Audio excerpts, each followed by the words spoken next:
Hey everybody, this is Tim from TTT Urban's Homestead, and I'm going to go through my seed starting mix. To me, it's a better quality and also actually it's a lower cost. Most people, they just grab, and like me, I'll grab a bag of 3-in-1 seed starting mix or some type of seed starting mix from your local stores, box stores, wherever. Okay, so a few weeks ago I just noticed that I didn't like the quality that I was getting. It seemed to have changed. I've always used seed starting mix with my seeds just because I'm not going to grab some dirt from outside, and I start my seeds in a little nursery area with grow lights and heat and fans and stuff like that. So I wanted to come up with a recipe, and a lot of people have combinations of recipes. You can use whatever you want. I'm just showing you what I do. I'm not saying you have to do this to be successful. You could plant the seed in the ground. That works too. Did that growing up. Just planted seeds out in the ground, and we had a garden. So I'm just going to go over the ingredients and a little bit on the cost, so that you know that even though some of these things have a little higher cost than, say, one bag of this, and this is normally, these bags come in quarts, like 8 quarts. All right, so the first ingredient is the base, which is basically also bought at a local store, but this is a burpee concentrated seed starting mix. It's Coco Coir. All right, and I'm going to actually provide this list that I'm using. That cost $5.47, and then I'm using the Perlite. Okay, the one I have on my list says Vigoro, but that's usually $6 or $7. And then also Vermiculite, that's this one, and also earthworm castings. All right, and then I use Diatomaceous Earth. You can also get all of these you can purchase from normally the same store, whatever store you go to, as far as like home improvement stores, Lowe's, Home Depot, things like that. All right.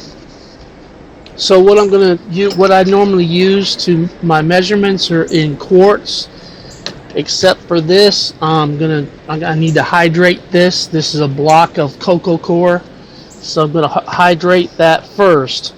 So to do that, basically, if you actually read the instructions, and I encourage everybody to read instructions on things like this, where you just get a block, and it's a solid block of Coco Coir, but it has to be hydrated first. So it says to mix, put it in a container, and I use my cooler. I'm out of seed starting mix, so now it's actually, I had to wait till I had a few 6-packs left, but I said I wanted to go ahead and make some more because I wanted to do this video. So what I do is I get this. It's got plastic on it. It says to mix 4.5 quarts of water. What's a quart? 4 quarts is a gallon. This is a quart. So, and it says 4.5. So I'm going to take this brick of Coco Coir, and I already know the instructions, so I'm just going to tear all that off. And I'm going to basically just put it in the cooler that I'm using. Put my 4.5 quarts of water in with the Coco Coir block. Okay. All right, that's one.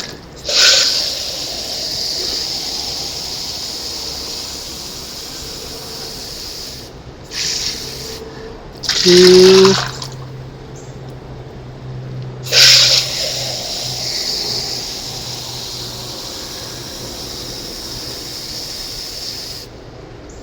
Three, and this will be the 4th one, and I'll do a half.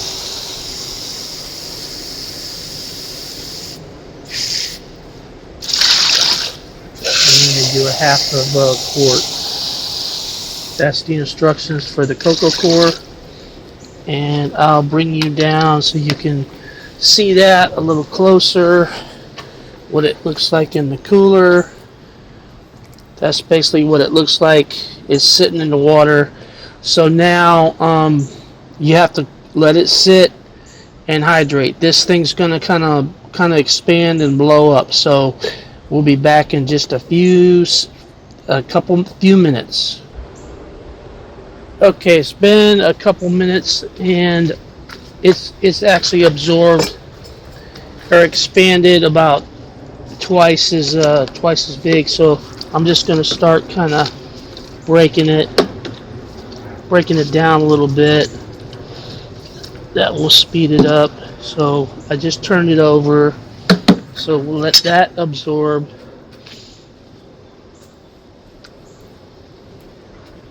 And see you in a second. Okay, we're back at it, and I'm starting to get a better breakdown and absorption of the Coco Coir with the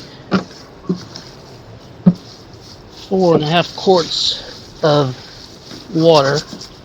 The one thing I want to do is make sure that before I start adding anything else, that there's pretty much there's no dry spots left in here. I still see right there's a little bit of dry spot, but even if there's a little bit, it's still, put that piece down here. I'm just mixing that. I'm using a little tool to do this. You could use your hands if you want. I'll do that in a little bit. Okay, getting down really good. It's starting to hydrate the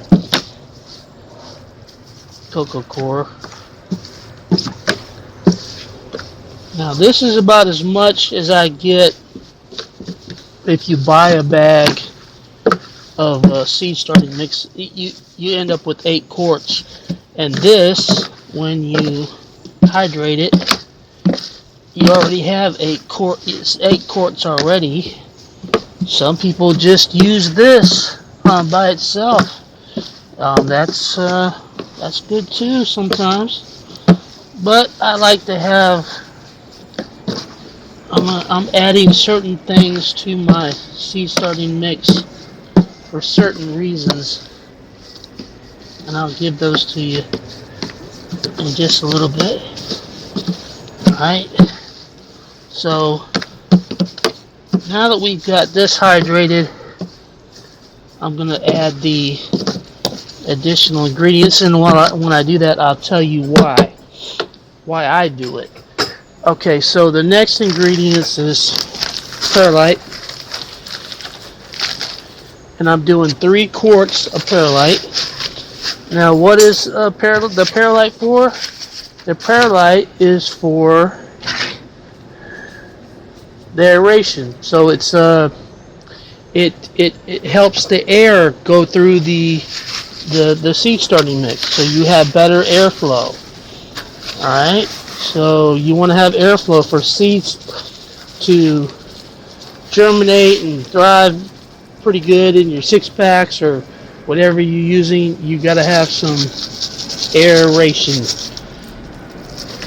So that's the reason I'm using this. This is 3 quarts of Perlite. So it's not 1 for 1. It's about 75% of the amount of Coco Coir. But now, when you add Perlite, I just added 3 more quarts of total material. Alright, the next thing I'm adding is vermiculite. The vermiculite is really good for holding moisture. So when you water your seedlings, you have something that holds the moisture a little bit better. Okay, and there's the two quarts of vermiculite. Alright, 1 and 2.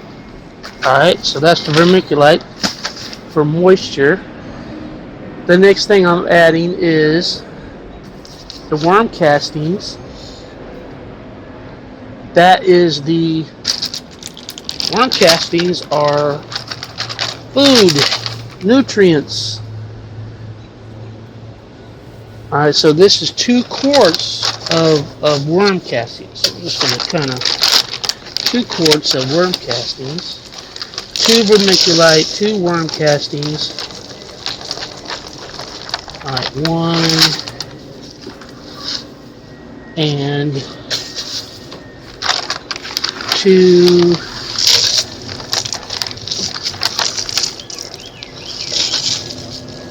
I'm just gonna not fill this one all the way up since I just about spilled it. Alright, so I'm not putting all that full one in there. Alright, got that. That's for the nutrients, which is I'm adding nutrients because I want the seedlings to have a little more food while they're in that 6-pack. Alright, and this is they call it a secret weapon, Diatomaceous Earth. This is food grade, okay? So I'm literally adding, and Diatomaceous Earth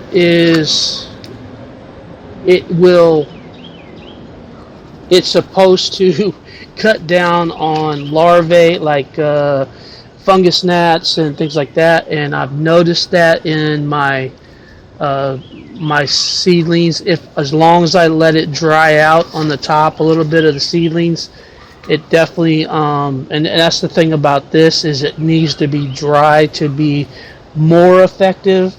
But when I'm putting it in the whole mix, I'm putting this Diatomaceous Earth throughout the whole mix. So when those fungus gnats larvae try to crawl through it, it's like crawling through shards of glass. Okay, so I'm putting in 1.5 cups of that. This is a 1/2 cup thing. I gotta get some more. Diatomaceous Earth. All right, and then sometimes I have a little shaker that I use.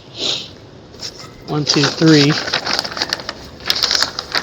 All right, we got just enough. I'm gonna have to get some more. I've had this since last year, so I've always kind of used this, but this is kind of the first time I've kind of created my own seed starting mix. Alright, so I'm going to now just mix all of this.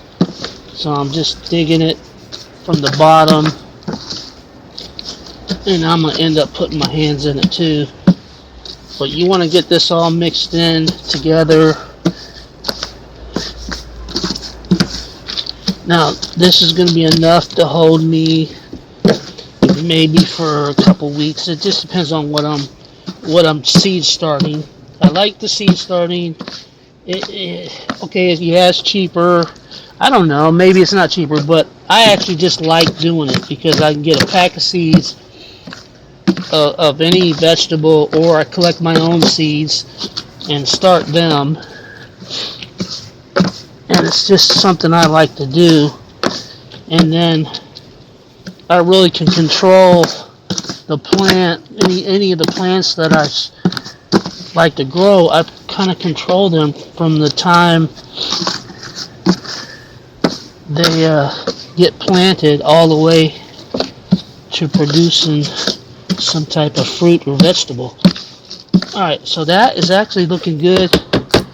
I'll end up putting I'm just gonna make sure I want to get all these corners and make sure this is, I can ring it, and there's still a lot of moisture in here. A lot of times, since I started doing this, I put the seeds in, press them down, I spritz a little bit of moisture on the top of the six packs. I mean, just enough to kind of just hit that top, and that's it. I'm not soaking down the six packs or nothing. So anyway, this is what you end up with. Okay, now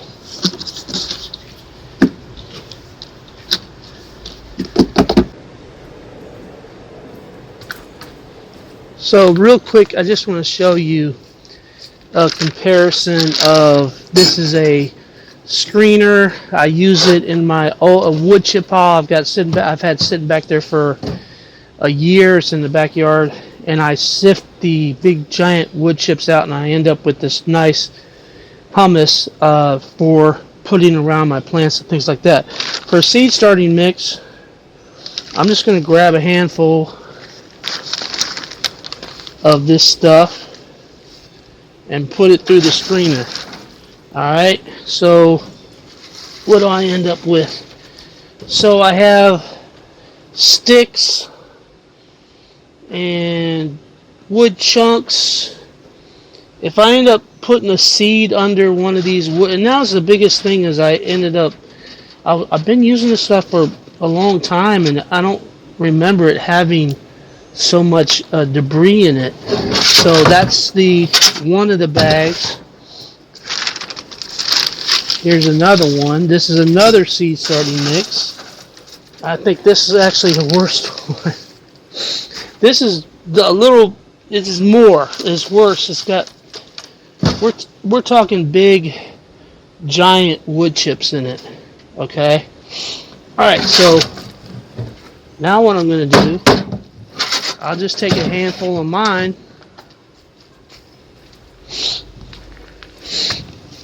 and run it through the sifter.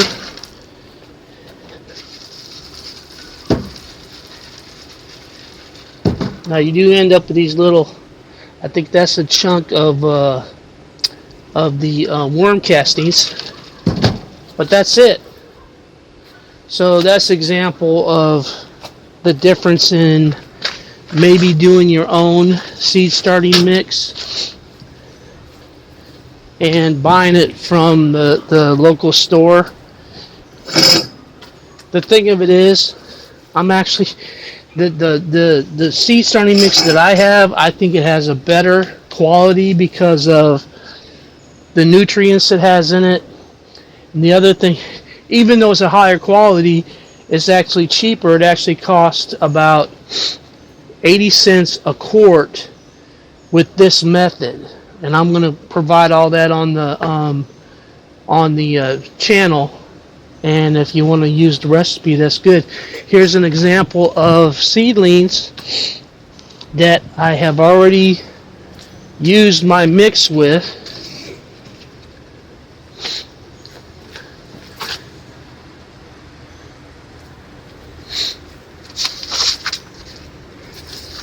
These are squash and marigolds. Started these less than a week ago.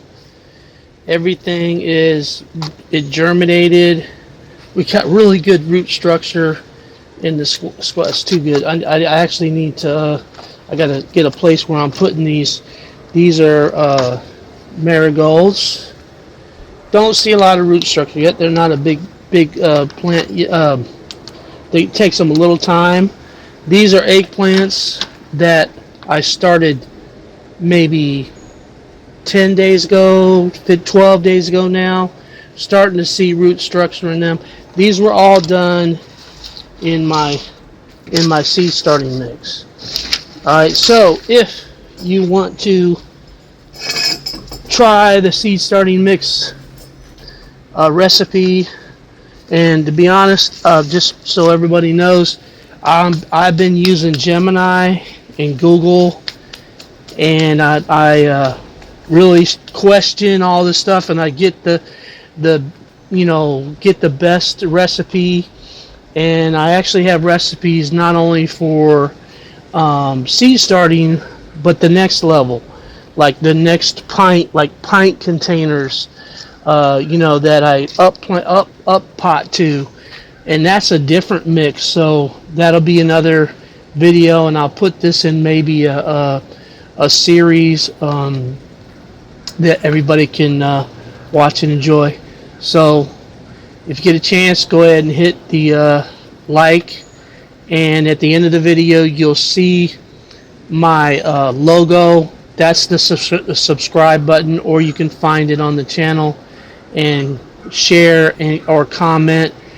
Give me some comments. Try it out. Let me know how it goes for you, and watch my seed starting videos, because I do seed starting a certain way. I've been doing it for a long time, but I've actually changed my methods over the years.